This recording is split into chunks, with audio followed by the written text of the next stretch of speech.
Hello, educators of Virginia. Welcome to Deeper Insights. I am here. It is such an honor. I am here to be sitting with Gloria Ladson-Billings. She is Professor Emerita and former Kellner Family Distinguished Professor in Urban Education in the Department of Curriculum and Instruction, and was faculty affiliate in the Departments of Educational Policy Studies, Educational Leadership and Policy Analysis, and Afro-American Studies at the University of Wisconsin in Madison. She is currently the president of the National Academy of Education. Among several critically acclaimed books, she is the author of The Dream Keepers, Successful Teachers of African American Children. Gloria, welcome. How are you? I'm great, Chris. And I'll make one correction. I am now the immediate past president of the National Academy of Education. So I've gotten one thing off of my list. It sounds like that immediate past president. That means I've still got some responsibilities, but not as much. Sure.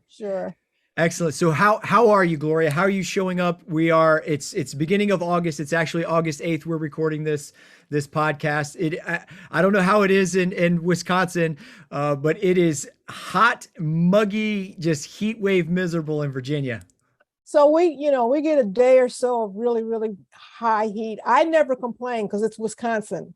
And Saturday was one of those days that was over 90, the humidity was high, and people were complaining. And I said, you know what it's going to be like in 3 months, right?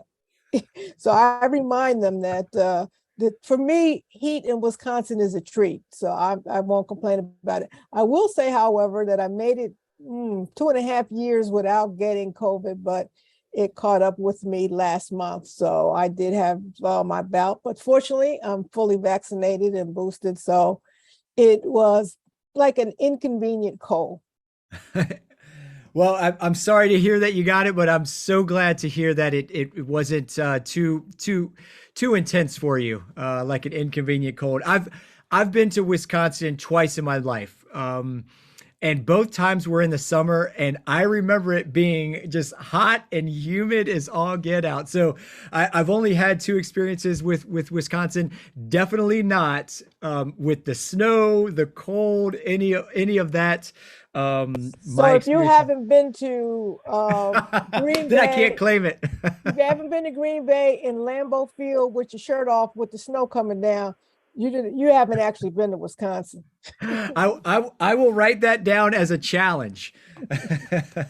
Awesome. Well, Gloria, thank you so much once again for sitting down and agreeing to record this to help us out a little bit with our promotional materials for our conference. We, as the conference planning committee, myself, just extremely excited to bring you in. When we plan for the conference, the first thing we do is we start generating ideas for themes and generating ideas for our keynotes. And when our team started generating the names, and personally, I saw your name from the committee as one, I just thought, oh my gosh, we will never be able to land Gloria Ladson-Billings.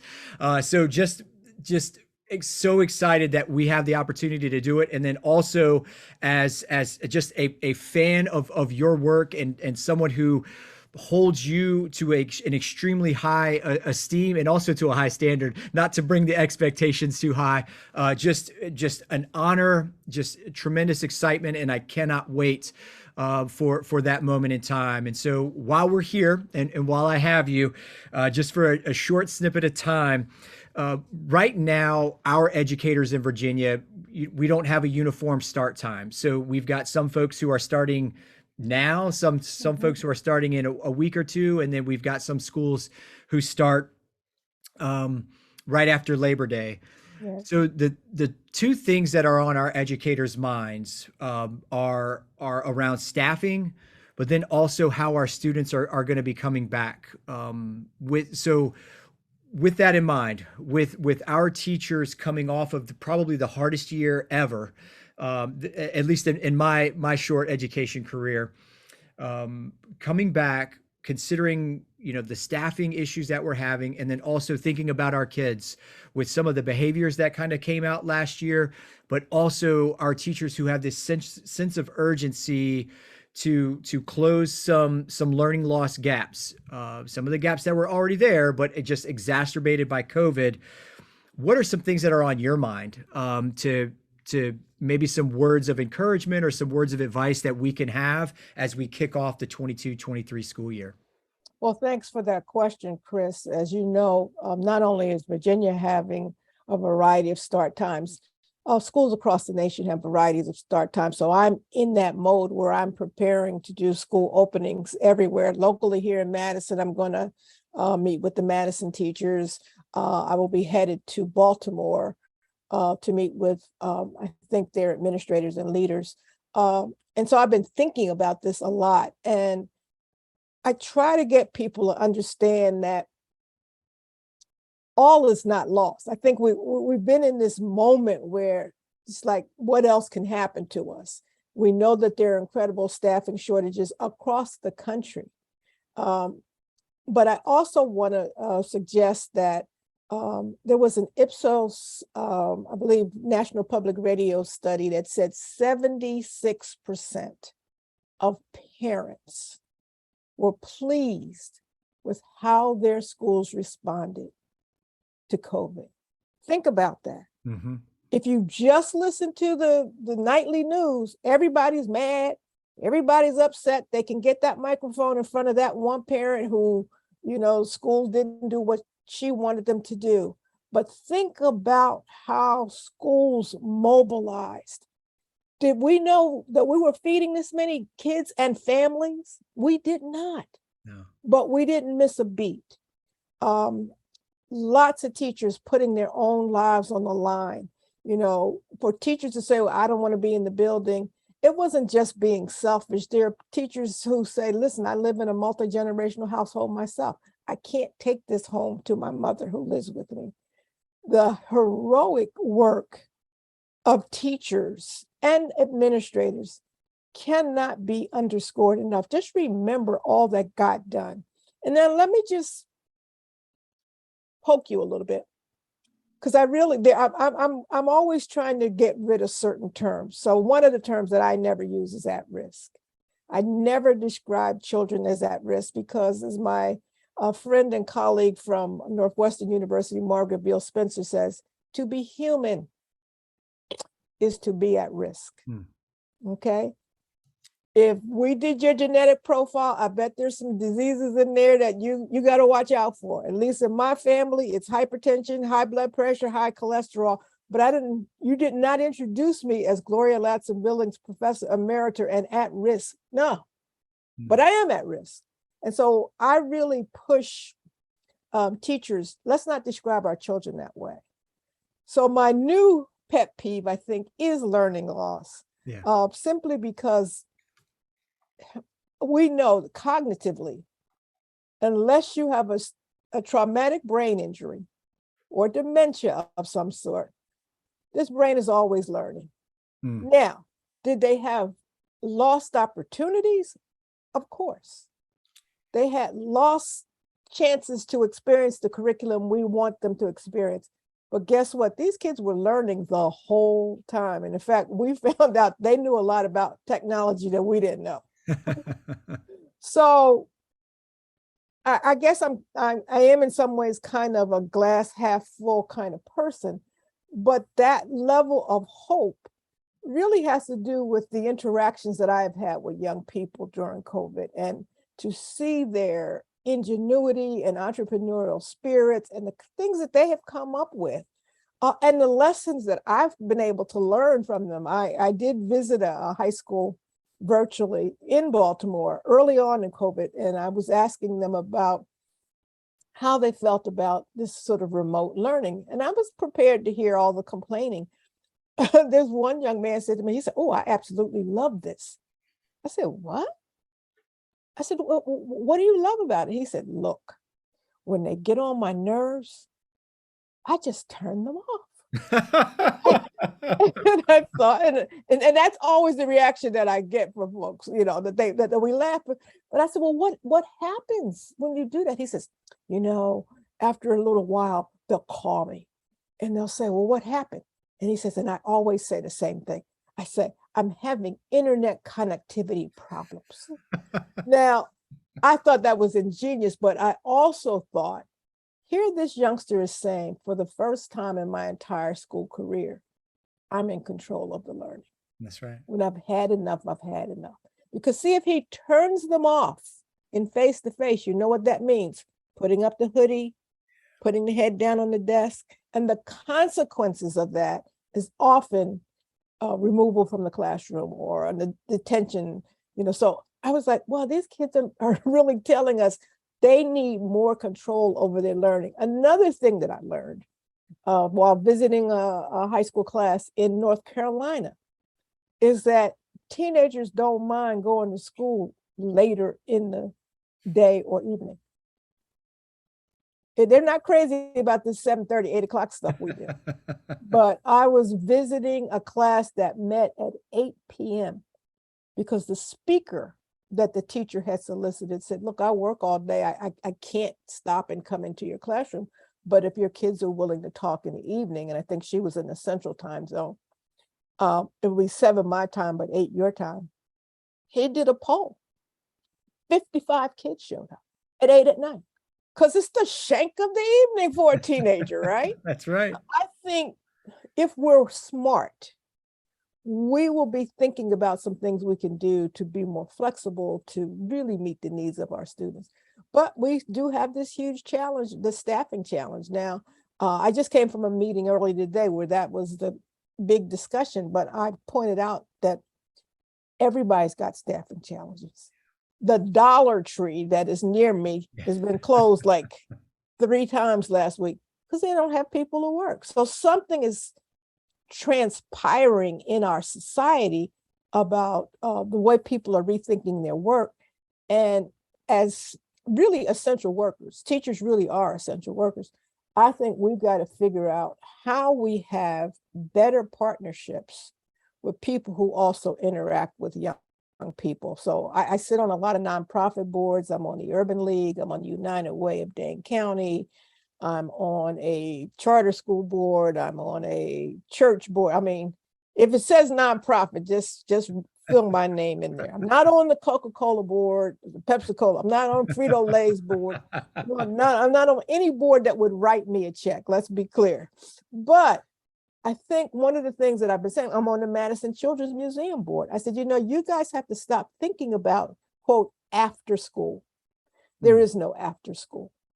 You have to begin to push into schools because schools are having to do things differently. So maybe what you say is, we don't wait till 3:30 for kids to get out of school.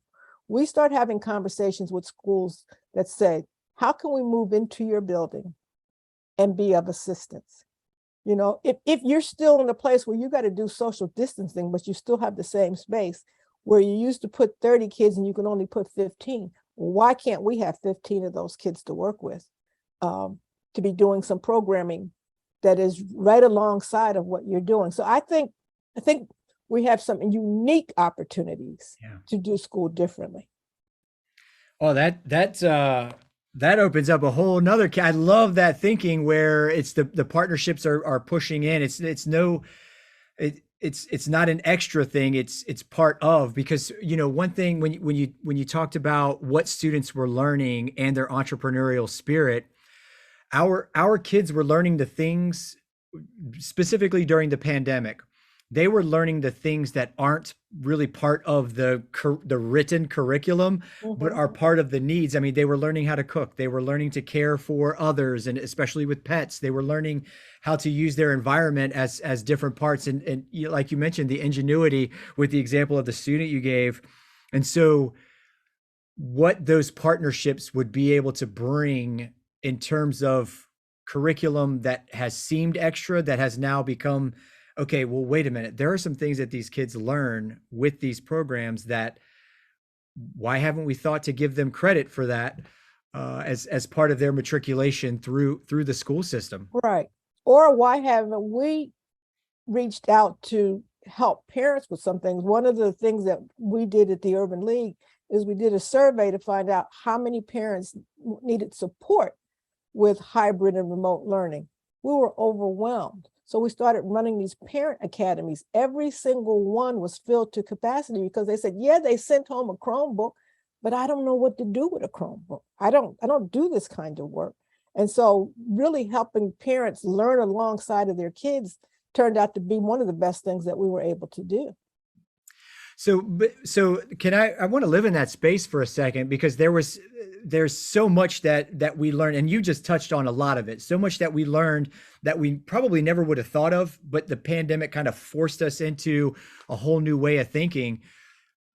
So you just really listed two that were just really, well, actually three: kids owning their learning, the partnerships pushing into school, and then really partnering with parents and helping to build their capacity. Are there any other things that you've thought deeply about that have kind of that we can capitalize with the system of education to make maybe some seismic shifts for the benefit of ultimately for kids? So I'm sure that Virginia, like school districts across the nation, have received some infusion of ESSER funds. And I think in the beginning, it was like, oh my gosh, this windfall, what will we do with it?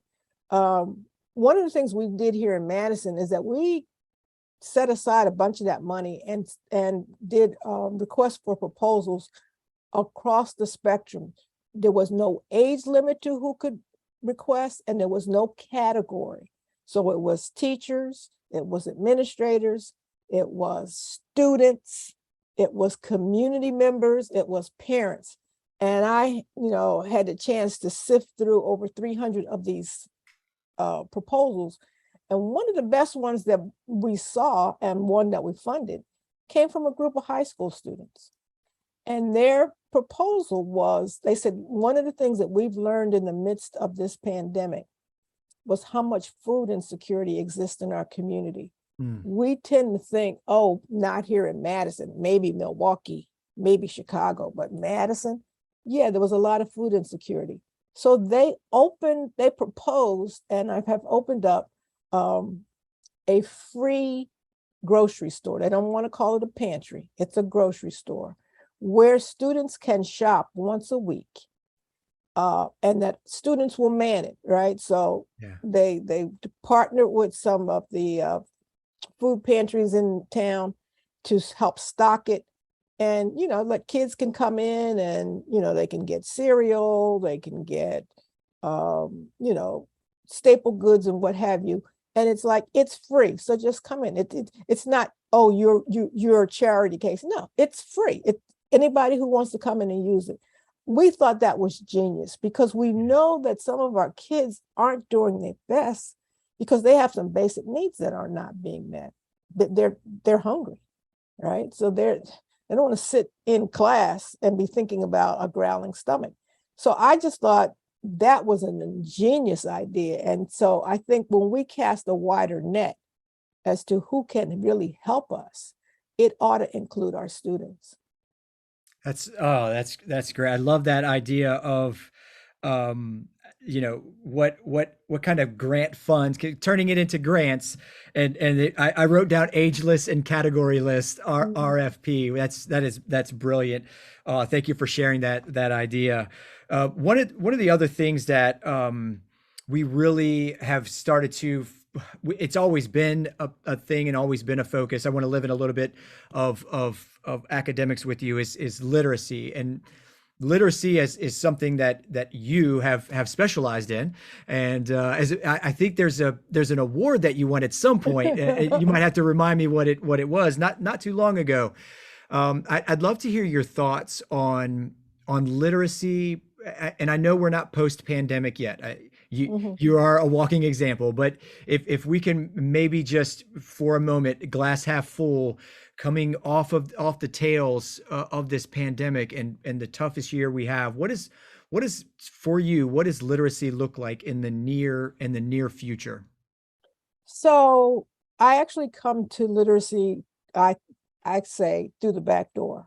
You're talking to an old social studies teacher. Okay. I have a minor in English, but I'm a history major who, loves all the dead people stuff, right? I love digging back in. And I was actually in Minnesota last week with a group of teachers who have a Library of Congress grant to look at primary source materials. And we had a fabulous time. It was 80 teachers, and we just digging and looking at documents. And now that's the kind of stuff I love.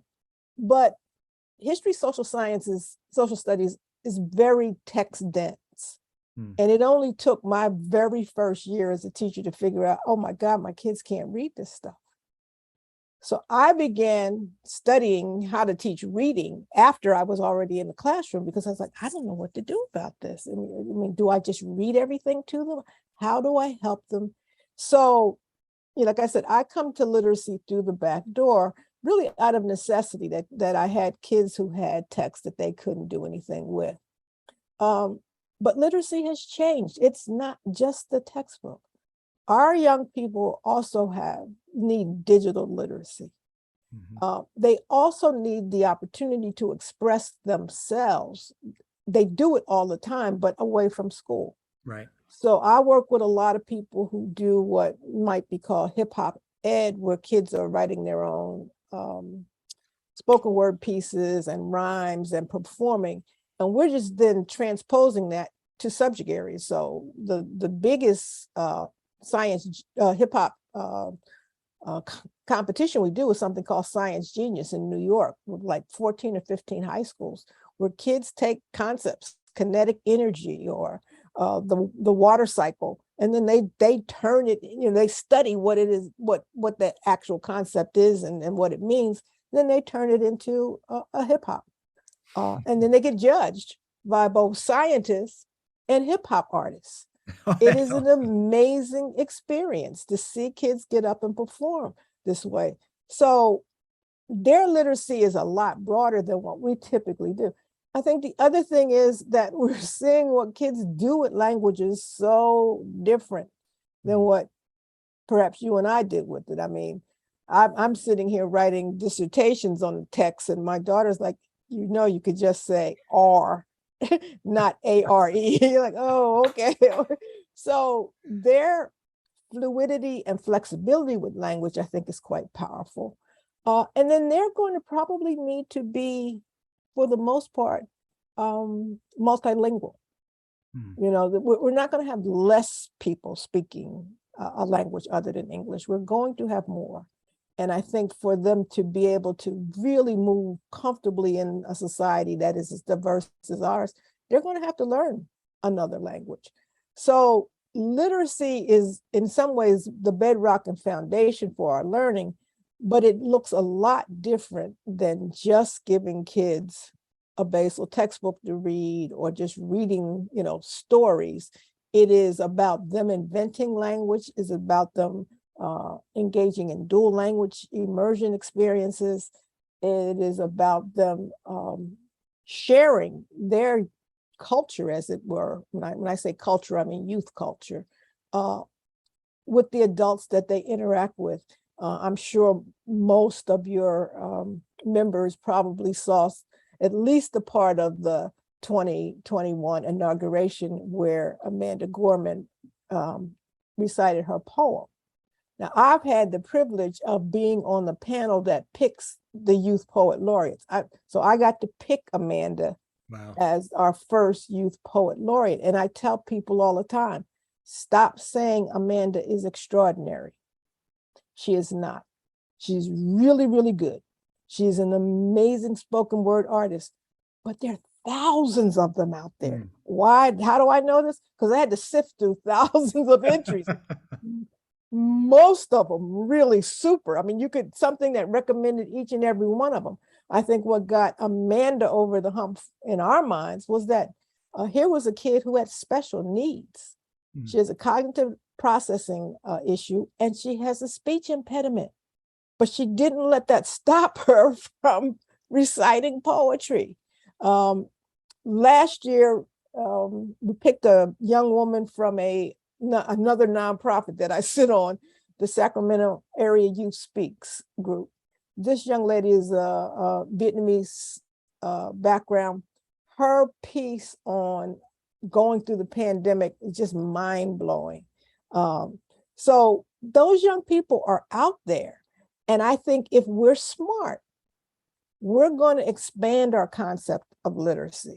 We're going to help kids understand that there are different genres and different registers which they need to participate in. You know, the way you write on your Instagram page is not the same way that you write a letter to apply or your essay to go off to college or to write to your grandmother. I mean, the kids need to know all of these genres, and their minds are flexible. They can do it. Yeah. Wow. Well, so thank you, Gloria. I just looked at the clock, and I want to hold true to my promise. And so we're going to cut it right there. I love that, just that last piece of expanding our concept of literacy. Gloria, thank you so much for spending just a few brief moments with me, and giving our listeners a chance to peek briefly behind the curtain before we welcome you as our day one closer for the conference in late November. I want to give you a chance to hold the mic just for a couple minutes, as long as you might need to really just maybe send us off with a little bit of inspiration as we start this school year. I just want to remind the teachers out there that, you know, you are participating in perhaps the most noble profession any society has. Nobody, doctors, lawyers, architects, accountants, presidents, legislators, judges, nobody gets there without a teacher.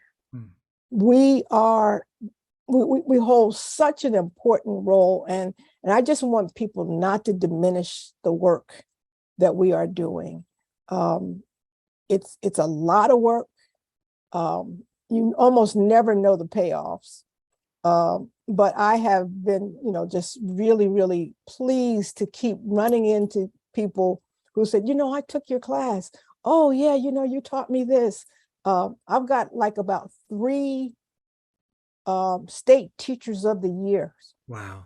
You know, and I'm like, wow, you were teacher of the year. Yeah. And I remember when you told me this, or I remember, you know, one of my sort of eldest teachers is out in California, and he said something about turning 60 this year. And I said, do not put this on Facebook, you know, because how does that make me, right?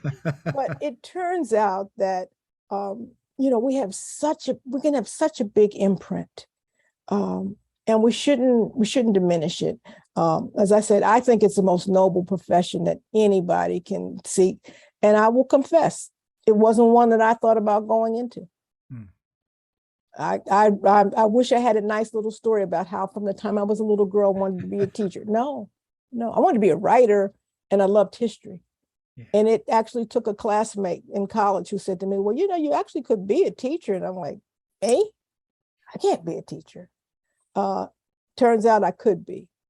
And I had to learn how to be it. And I just thank all of the teachers I had. And I thank all of the colleagues who are kind enough to say, you know, there's a better way you could do this. Have you considered doing that?